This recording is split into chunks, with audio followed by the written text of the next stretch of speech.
I'm Jen Taylor Skinner, and this is the Electorette.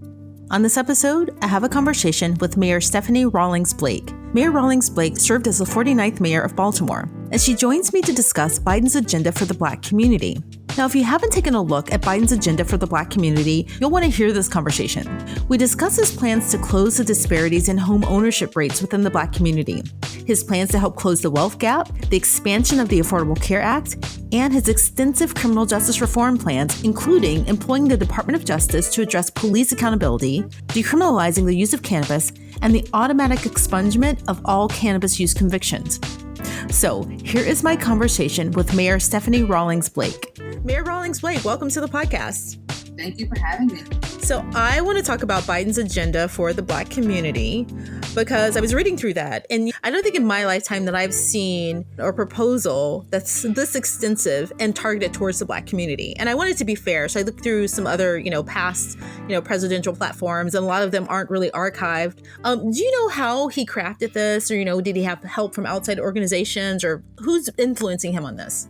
The former Vice President Biden has a very broad group of individuals who have been advising him and who care a lot about making sure that the Democratic Party does right by Black people, as well as he does right by Black people when he is very hopefully elected in a few months. In less than 60 days. That's right. It's like 52 days or something, I think, which is kind of makes me nervous and excited both at the same time.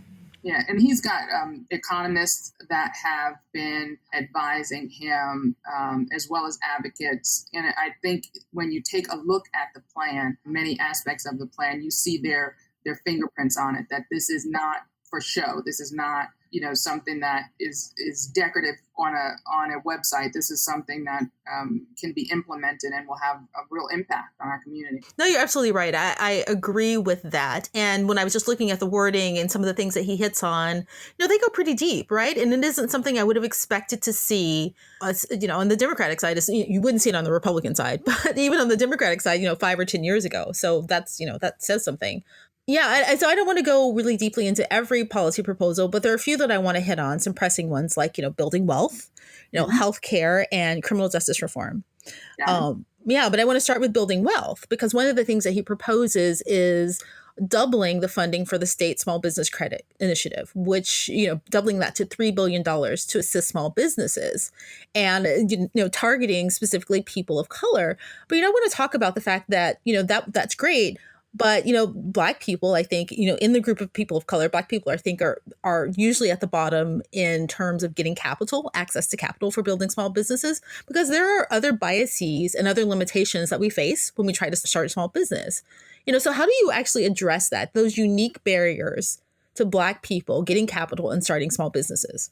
The first thing you do to address the barrier is to acknowledge it. I can't tell you how disappointed I've been to hear our current president deny, refute, ignore the disparities that exist for Black people in our country. So when you start off ahead in the game and you have someone who's willing to name it and to work to address it. And I also wanted to bring to your attention, it's not just the money for small businesses. Biden and Harris are focused on African-American women, small business owners specifically, because as you know, we are the majority of the small businesses that are being created in the minority community are African-American women. So you address them as, like I said, at first by identifying them, and second, step by step. I know there's going to need to be mentors, business mentors that are working to help these small businesses achieve. And when you have an administration that is sensitive, you'll be able to do what was done under the Obama administration, where there was a lot of support given to businesses. A lot of those supports have been just, ripped up by the current administration. So definitely, identifying the issues and putting supports in place to close some of those gaps are going to be essential. No, you're right. So we have to recover from the damage that's been done from the current administration. But then, things like this, policies like this have to account for the fact that, we're in a pandemic and a lot of the businesses that Black people have owned have probably been hit and hurt quite a bit, so that's another place to start. Definitely. I mean, I think one of the things that you will hear a lot and that I've heard a lot, we're not trying to go back to where we were. This is about ripping up the race-based inequities that impact the Black community across the board, and making sure that we are not ignoring the problems that we face. And you're right about, naming it and acknowledging it, because once you acknowledge the fact that, home ownership is a big piece of building wealth, and the fact that Black people are, again, at the bottom, for building wealth, this could be pretty significant. So one of the proposals is first-time home buyers are able to get $15,000 in federal down payment assistance. And again, that's great, but I don't know if this plan would account for the gaps in generational wealth that also hurt Black people, because you can get the down payment, but if you don't have the generational wealth, we can't recover generational wealth. But if you don't have the platform there, it's really hard to not only get a home, but to keep a home. It's definitely hard to keep a home, especially when you're fighting, as I said before, across so many across the spectrum. So one of the things that the Biden-Harris team is talking about is definitely increasing access to home ownership, but also increasing access to credit and fighting for equal pay for Black workers. It's hard to keep up when you're working as hard or harder than your peers and aren't getting compensated for it. So I think that's equal pay and labor rights, and to make sure that there's a safe work environment is going to be important. And I think also, when you're talking about staying in the home, you have to have an administration that is sensitive. And I think we have one with Vice President Biden and Senator Harris. They understand the challenges that the Black communities face, and they also understand that this is a starting point. So, as continued barriers come up, I know that we'll have a partner in closing some of those gaps, addressing the problems, and helping people not just to open the door, but to stay in. Around homeownership again, I know that redlining, technically, it isn't legal anymore, but we do know that, again, there are some biases in the system that lead to lower homeownership. How do you even legislate around these individual biases? You legislate around the biases by, again, you have to name it, and then you have to hold people accountable. And one of the parts of the plan is demanding equal access to credit. And you do that by, you can't have progress unless you're measuring it, and making these banks and other lending institutions, holding them accountable for the loans that they're putting out, and making sure that they are giving equal access to the Black community. Yeah, I'm not an expert on redlining and the history of that, but I do know that, when those laws were put out initially, the banks did have a way to get around that, right? Like they just started closing banks in Black neighborhoods, right? Which is why you have these kind of bank deserts in certain neighborhoods. We have bank deserts, we have food deserts, we have a long way to go to strengthen many of our Black communities. But again, as a former mayor, I know what I depended on with the Obama administration. I know how we were able to partner with them on issues that were important. I talked about the food desert. I partnered with the First Lady and with the Obama administration on access to safe, healthy, and affordable food. Why? Because they acknowledge that contributes to health disparities. And the same way with the wealth gap, when you have an administration that's willing to call it out, not to turn a blind eye on privilege, when you have an administration that's willing to work to identify the barriers, we're in such a better position to be able to really address them, whether it's access to the physical banks or access to capital in general. Yeah, so speaking of the Obama administration, I want to talk about healthcare and Obamacare, because I know Mhm. that something like 3 million Black people gained health insurance under Obamacare. You know, that's a number we don't talk about enough. And I know that Biden wants to, and he talked about this a lot in the debates, he wants to expand on Obamacare. Do you know what that expansion includes? It includes a new public option.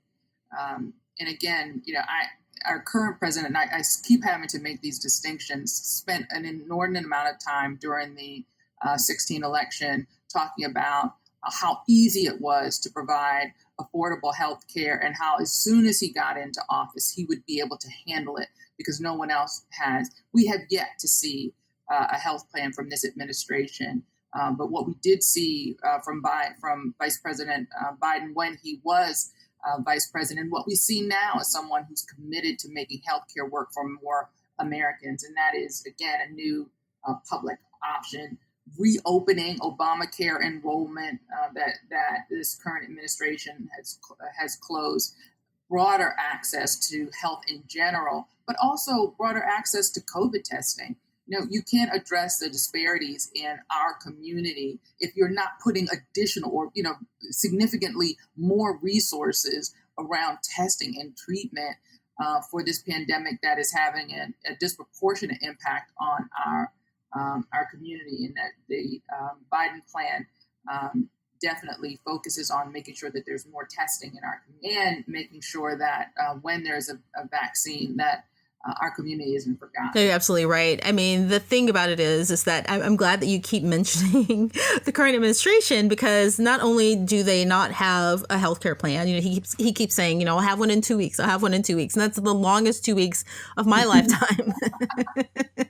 And that 2 weeks has gone on for years. So not only will you not have a better healthcare plan, he wants to dismantle Obamacare. And I think that's one of the themes that I've seen throughout Biden's plans, is that he's not just saying like, okay, I'm going to recover you from the current administration. He's taking us from where we are, recovering, and then moving us even further along. Right. I mean, you could just restore Obamacare, to the place that it was when Obama left office, or you could expand it. And he's going beyond that. And then he's also looking at best practices around the country to address other health disparities that we have in our community, like infant mortality. California has a really successful approach to reducing maternal mortality, as also with infant mortality. That's something that in 2020 we shouldn't have to worry about. Whether it's safe to have a baby, whether bringing a life into this world means risking your life, and for too many African American women, that's the case. So you talk about not just bringing us back to where we were, but expanding it. When you look for best practices like that around the country, that's how we know that things will get better, and we'll have an opportunity to be healthier under this new administration. Yeah, you're right. Again, I was thinking about California, actually, and I know they do have a good plan. And I read about that earlier in the primaries, and just wondering if that approach would work nationally. But, also I wonder if, Kamala Harris's influence is seen there. Oh, definitely. It was so refreshing to see Senator Harris being named Biden's vice president, picked for vice president, because, I don't know how many times I've heard it, and I'm sure you've heard it. When you make things better for Black women, you make things better for everybody. By the time you get to us, when we are so marginalized in this community, you are really bringing up not just the women, but the children of the households that are led by women. There's so much to be gained from focusing on the problems and the needs of African American women in our country. So I was happy to see it. I was pleased because I know that she gets it, that she has a spirit of service. And like me, I went into public office because I wanted to make government work better for the people that it serves. And she serves with that same spirit. I remember someone saying to me once, I don't remember who said this, but they said that when you give Black women the keys to drive the bus, they don't just drive the bus, they take the whole community with them. Right. Absolutely. and I've seen that, with my own eyes. When you take a look at the roles that Black women have played in history throughout the civil rights movement, the voting rights movement, even with the current fight for criminal justice reform, so many times these movements are underpinned by the hard work of African American women.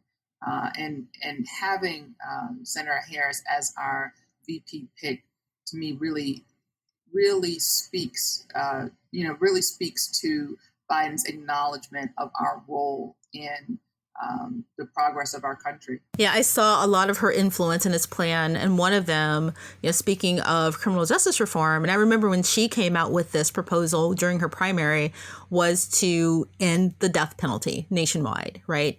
And, I was a little dismayed because that's kind of a huge thing, that it didn't get more press coverage. And I was happy to see that proposed in Biden's plan. Definitely. And I think there is a way to be, when I say tough on crime, what I mean is there's a way to provide safety in our communities without having disproportionately negative impacts on the Black community. And the death penalty is one of those things where too many people have been wrongly accused, wrongly convicted, and wrongly put to death. And there are many things in this world that you can correct if you make a mistake. The death penalty is not one of them. If you sentence someone to death and it's, the penalty is, put into effect, there's no coming back from that. So her bold move when it comes to the death penalty and Biden's, accepting and adopting that position, I think speaks volumes of their bold character when it comes to their willingness to right historical wrongs of our country. Right. And speaking of historical wrongs of our country, we've all grown, right? The Democratic Party has grown. Even though Black voters have been pretty consistent in being committed to voting for the Democratic Party, I think, we would be naive to not acknowledge the fact that the Democratic Party in itself, in relation to a lot of these movements, they've come a long way. Right. And I see in the criminal justice reform plan, in Biden's plan, kind of a counter to some of those old policies and kind of addressing some of those. He wants to reach 100% housing for the formerly incarcerated. So, when people, leave prison, they have housing. Right. And then there's a decriminalization of marijuana. And he also wants an automatic expungement of people who had cannabis convictions. So let me just ask you, as a Black woman, as a mother, someone who's, run a large city, how good is this to you? I think it's good. And the thing that is encouraging to me, and I've mentioned it before, is it's not that it's good today, but when you have an administration that's committed to doing better for our community, you know that this is the beginning. This is where we start. And you're right. The Democratic Party has come a long way. For too many years, we've fought internally in the party around equity in leadership positions, in contracting, the opportunities for, business opportunities. When the Democratic Party goes to consultants and mail incomes and things like that, like all of the things that we do, we fought those things internally. And I think that it's that having that reckoning within the party privately led us to be, I think, as a party, more ready to have this reckoning with how the party should be taking the lead on issues around equity nationally. Yeah, nothing bothers me more in these debates than people assuming that the Democratic Party is kind of fixed, right? And not acknowledging the movement that we've had, especially over the past 4 years, right? This is a really progressive platform. I agree. One of the things that I'm really interested in was the expansion of the Department of Justice to investigate police misconduct. But, I guess the question that came to my mind, and again, I know there's no comparison to what the current administration is doing. But when I think about this under the Biden administration, if you're investigating police misconduct, isn't it too late? How do we get to the misconduct and stopping it before it becomes misconduct? Well, you're definitely right. You don't want to have the misconduct, but the challenge with police reform is it has to happen on multiple tracks at the same time, because you can't you can't ignore the fact that there needs to be stronger penalties across the board for police misconduct. At the same time, you have to front load the training of these officers to be more connected with the community and understanding of implicit bias and all of those things that this current administration wants to hide their head in the sand and pretend that it doesn't exist. So I agree that you don't if your plan is only about investigating misconduct, you're going to miss you will miss the opportunity to have really transformational change in our community. But I will say it should be no surprise to us that we are in the place that we are now when it comes to policing. One of the first things our current president did was basically tell police departments across the country that you will no longer be subject to any new consent decrees, any new enforceable reforms, that basically the Department of Justice is going to turn a blind eye to police misconduct. The president went so far as to say, he'd pay for the defense if you roughed people up when you were arresting someone. So we shouldn't be surprised that we are here now when this president has sent very clear signs that his version of law and order means that that Black citizens' rights will be trampled upon. Yeah. Well, I mean, how do you come in as a new president?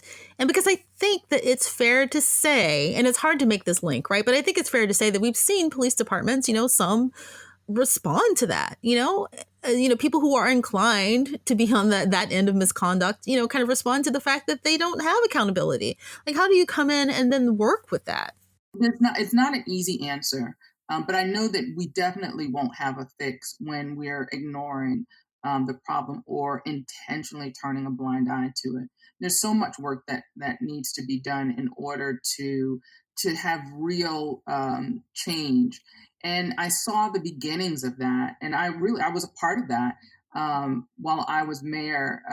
We worked on our consent decree. Prior to the consent decree, I was working with the Department of Justice on collaborative reform because, far too often with these consent decrees, the Department of Justice treats the department and the elected officials as adversaries in the process. And that way of thinking really was not in keeping with the times. Across the country, you had mayors like me who understood that their departments had problems and were willing to do what it takes to reform the department. And we were looking for the Department of Justice not to force us to make change, but to help us make change. And as I said, I saw the beginnings of that collaborative reforms as I was mayor, and that was all but abandoned under this new administration. So I am hopeful that the Department of Justice under the Biden-Harris administration will be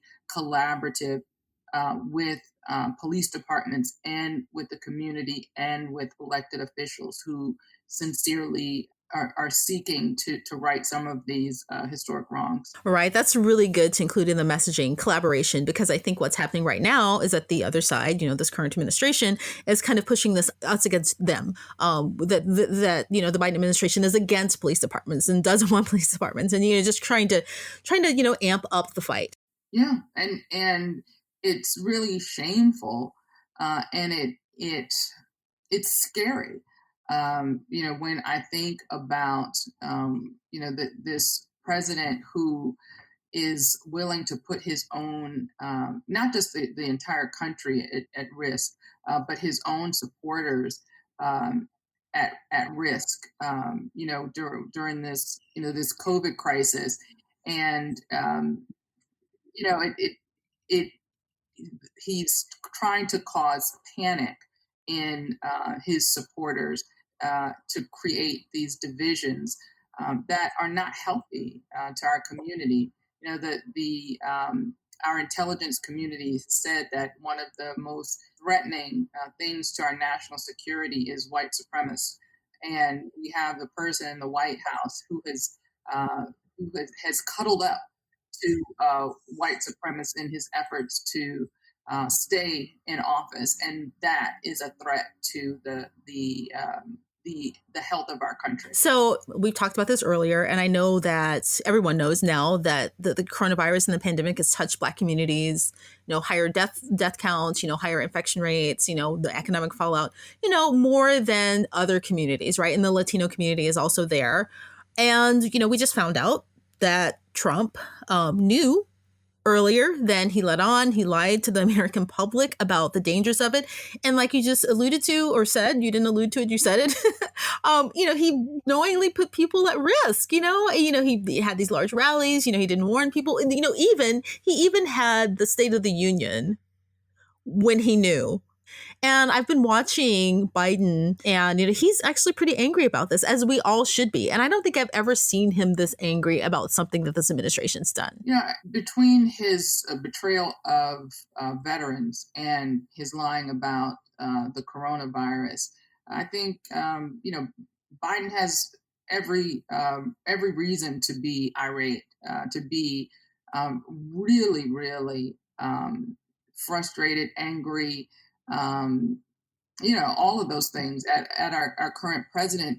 And why? Because when you choose a life of public service, it is service. It is not the public serving you. It is you serving the public. And what our current president has done is the ultimate betrayal of public service. He has decided that his version of America first is him first, and then his friends, for as long as you're loyal, and then you're kicked to the curb. I just hope and pray that more of the people who have, who say that they love our country, who say that they believe in the Constitution, that say that they want America to be great. I hope that more of them start to open their eyes to the fact that this president is willing to put, their lives in jeopardy. And again, these are a lot of the same people who will, fight you or, fight you for the right to life. That this president has done everything to show that he does not value life. And he really is a threat to our country. And I am so focused on making sure that we are doing everything we can to protect the vote, to fight back against suppression, to give our voters every piece of information and armor that they need to make sure that they either mail in their ballots, or if they have to do in person, that they make sure that they have what they need in order to get their votes counted. This is not a dress rehearsal. This is the real deal. I'm glad you brought that up, because I think that as people go out to vote, they should acknowledge the fact that that's one of the biggest contrasts between the two. You've got one who has a complete disregard for, human life, apparently. And another, who's, Biden, he continues to show empathy for people. You can see it when he meets with constituents and, his own life, right? He uses his own life to connect with other people. Yeah, it is something to see the stark difference when you have someone who wants to connect and then you have someone that wants to divide. And our country deserves better. So that's why I'm glad I was with you today. Well, thank you so much for joining me. Thank you for taking the time to talk to me and to walk through this plan. Thank you so much. My pleasure. Take care.